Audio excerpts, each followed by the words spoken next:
So my key thing here is that how we approach Reverend Intim Fojo, how we picked up Adenta Kumi.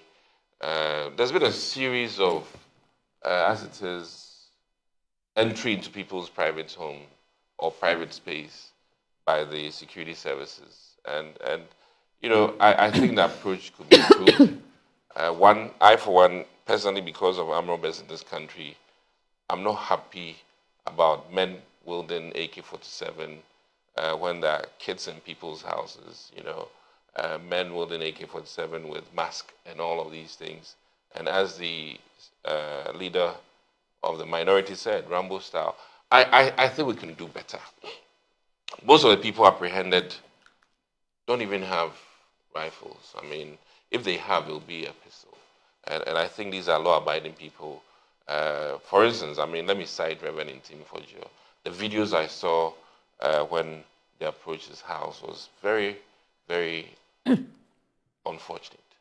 And I want to be a bit categorical about this. I felt that the rights of a whistleblower was just trampled when it came to Intim Fojo, in the sense that why hang somebody for giving an eyewitness report or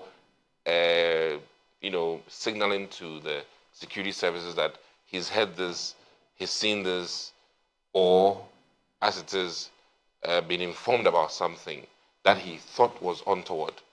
And we rather, instead of going after what has been said, and mind you, whistleblowers are not necessarily always right, but you don't rather go after the whistleblower in the style and manner in which the government went. Now, my key thing with the Wontumi conundrum, first of all, government has every right to arrange bail for people. And most or all offenses in this country literally are bailable, even I think murder, if you are a suspect. So the key thing here is that it should be reasonable and very important.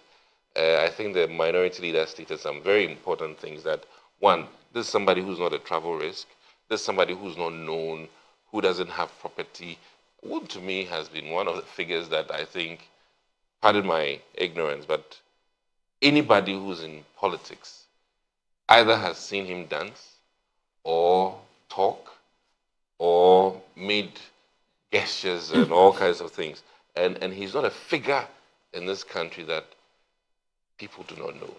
And for that matter, if you're needing assurance that he would come to court or stay true to the dictates of court proceedings, I think we were a bit exorbitant, demanding 50 million Ghana cedis, which I think now that we're doing FX things is well over $4 million.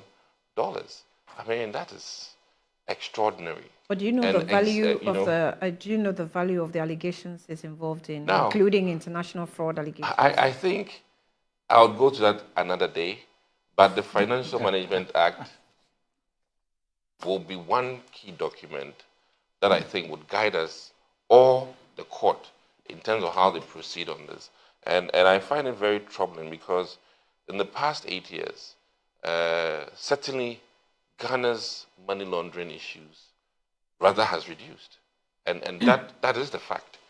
We had major issues with money laundering in this country until the Financial Management Act came on board. And that was largely because we needed to improve our image with the international community. No, what has that achievement got to do with someone's involvement in fraud activities, allegedly? What I'm trying to profile is the fact that the Financial Management Act gives us very good guidelines and has actually rather improved on how, as it is, these supposedly fraudulent activities have rather been kept.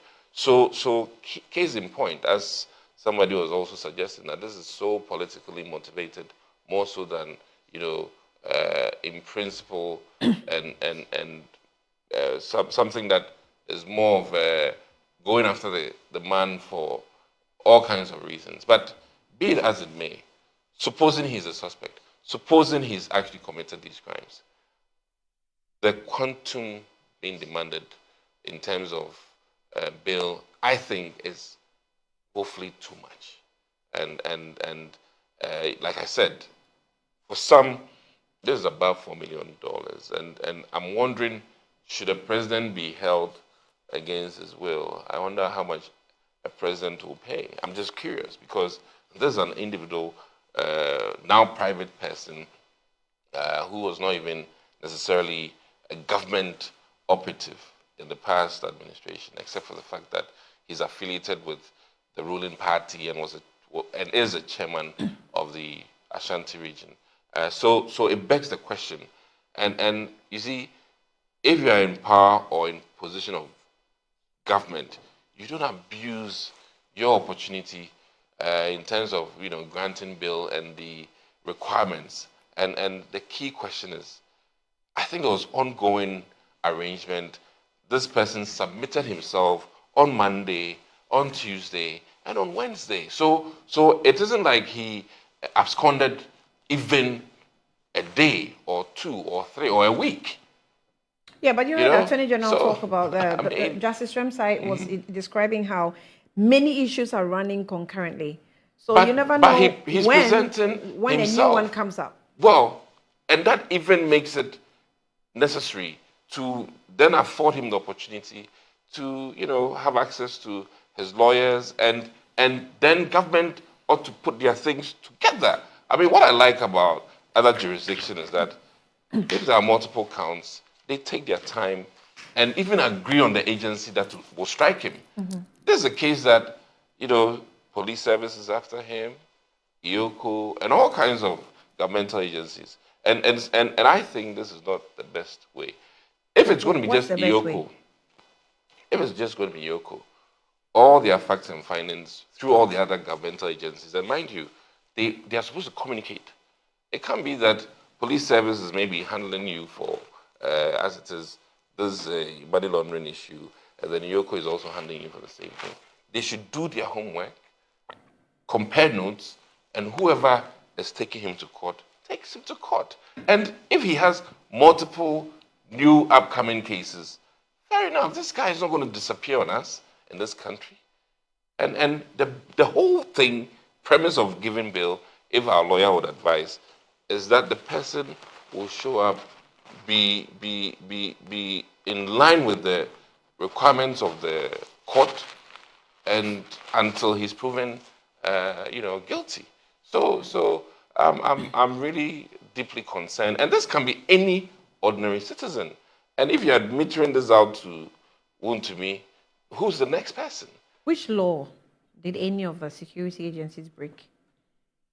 I said that the bail quantum is excessive. Okay, so the bail quantum is what is excessive. What is? I'm not. And your supporters on the streets. The bail quantum. Well, as it stands now, $4 million plus for bail. I mean, we think, from our party's standpoint, that is excessive. And we have every right to make that statement known loud and clear. And forgive us if that is a problem. But this is one key way of making it known that, listen, I mean, for whatever crimes he committed, even if it was murder, I mean, 50 million Ghana cedis, that's huge. I haven't seen 50 million. In fact, let me say that I haven't seen 5 million, let alone 50 million Ghana cedis all in a day. And mind you, this is supposed to be provided within a very short period, and is unfair. The vulnerable people in our community, the law is there to also protect them. Do you remember the bail condition of Wontumi? Wontumi, I believe, at that time was 54 million. And they protested, or they didn't protest? No.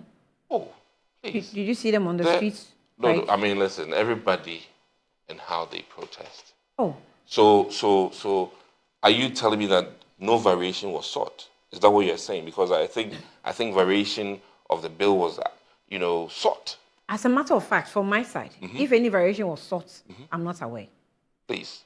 I mean, we can check because I'm not aware. Are you aware? It is almost unimaginable that his team would not seek for reevaluation of the bail amount. And listen, as far as I'm concerned, for what the reasons are, 50, even if Waibi's issue at the time, I think his issue at the time was 50 million Ghana cedis. It was about 33 million Ghana cedis his money at that stage when he was picked up. And eventually it shot up. It shot up. Yes. So this one, as I sit here, I don't know the quantum for Wontumi in terms of whatever the money laundering amount quantum is. But my key point here is that, be it Wyoming or Wontumi, my point I'm making is that that amount is excessive. And I don't remember the people that gave surety for Wyoming. But today, I'm talking about Wontumi. I've listened to Matthew Opoku Prempeh, your former, Vice President, running mate, who indicated that, I mean, as any person who puts yourself in a situation where you work with government or you find yourself in a contract with government, you'll be ready to render accountability anytime you are called. Accountability and surety are two different things. Bill service, and in fact, this is accountability process. But not this quantum for bail. The reason for bail, and I think you can educate me, the key thing is that the person will show up in court or will follow whatever the judge's requirements are in terms of the date of arrival, whatever he's supposed to do in terms of conduct outside of court. So I'm here wondering that once these proceedings started, what has he done to merit asking for this excessive amount, as if he would disappear? And Wontumi, I know, will not do a Houdini on us. So that's where I'm coming in. And mind you, if Wyomin's was excessive, it's interesting both our W's. In the future, I better not use a W. But it's interesting, isn't it?